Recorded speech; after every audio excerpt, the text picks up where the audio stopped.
Hello brothers, আজকের নতুন কাবজাপে আপনাকে স্বাগতম। তিশা মোস্তাকের ভালোবাসা বাংলাদেশের ইতিহাসের এক দিকপাল সাহুয়াভাষা নিদর্শনের বই। সঠিক বলেছেন। সত্য ঘটনা অবলম্বনে মিথ্যা গল্প লিখে বেস্ট সেলার পাওয়া এক সাহিত্য। টাকা খরচ করে যেহেতু এই হাগা কিনিনি, সেহেতু ফ্রিতে পাওয়া পৃষ্ঠা থেকে সাগা লিখলাম। কাহিনীর শুরুতেই দেখি 70 বছরের মোস্তাক দাদু বইয়ে 19 বছরের তিশা শিশুকে টেনে বাসে তোলেন।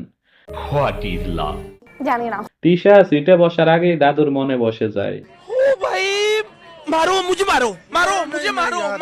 যে বয়সে দাদুর টাওয়ারে ঘুনপোকা ধরার কথা, তিশার আগমনে সেই টাওয়ার মহাকাশের স্টারলিংক নেটওয়ার্কে ধরে ফেলে।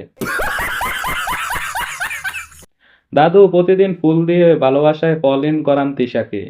এদিকে রাত হলে তিশাকে ভেবে করে ফেলেন নাইটফল। তিশাকে পাওয়ার জন্য দাদু ডায়মন্ডের আংটি থেকে শুরু করে বেল্টে পর্যন্ত টি পরেন।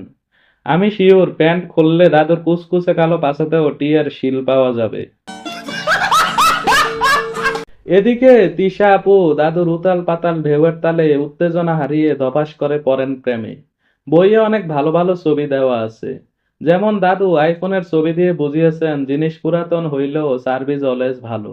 সার্টিফিকেট দিয়ে বুঝিয়েছেন হার্ড ওয়ার্কিং করলে শ্বশুরের বয়সী বেটাও সম্মানে পা কাঁধে তুলে নিবে। পিঙ্কি পিঙ্কি ছবিতে পাঠক পিঙ্ক খুঁজে না পেলেও আমি শিওর বেটা নির্ঘাত পিঙ্ক কালারের জাইঙ্গা পরে বউয়ের মন রক্ষা করেছিল। তবে বইয়ে মোস্তাক দাদু যে শিক্ষা দিয়েছেন সেটা হলো টাকা আর পাওয়ার থাকলে ঘুমিয়ে যাওয়া যৌবনকে জাগানোর মানুষের অভাব হবে না।